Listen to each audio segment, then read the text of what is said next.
তোমরা কিন্তু শুধু মুখে যাচ্ছ, আমার কিন্তু সত্যি খুব খারাপ। আবার দেখা হচ্ছে তো রিসেপশনে দেখা হচ্ছে তো। আরে ঠিক আছে, আমাদের বাড়িতে আর আসছো না, এই বাড়িতে তো আর আসছো না, আর এই বাড়িতে আরো কিছু দিতেও পারছি না আমি তোমাদেরকে। ঠিক আছে আসার সময় আসবো, যাও।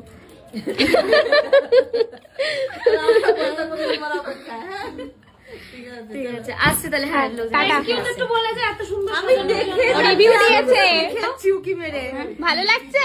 খুব মিষ্টি লাগছে, ওইটাই খুব সুন্দর লাগছে গো। নজর না লাগো,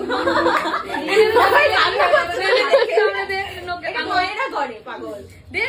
এই জয়িতা আগেই বলেছে যে ওরা কাজ খুব সুন্দর করে, আমাকে ছবিও দেখিয়েছে। আমি আজকে দেখে বুঝলাম যে সুন্দর কাজ পার্সোনালি চিনি না। আমি পুরো কেয়ার উপরে ভরসা করে আমি ওকে বলেছি, আর আমি ওকে বলেছি আমার কোনো ডিমান্ড নেই, তোমার নিজের ইচ্ছে মতো সাজিয়ে দাও। আর ও নিজের ইচ্ছে মতো এটাই সাজিয়েছে। সবসময় মনে রাখবি, কারোর উপরে যখন ছেড়ে দেওয়া হয় সে তখন তার মন দিয়ে সাজানোর চেষ্টা করে, এজন্য সবকিছু তার উপরে ছেড়ে দিতে হয়। না, আমার সত্যি খুব পছন্দ।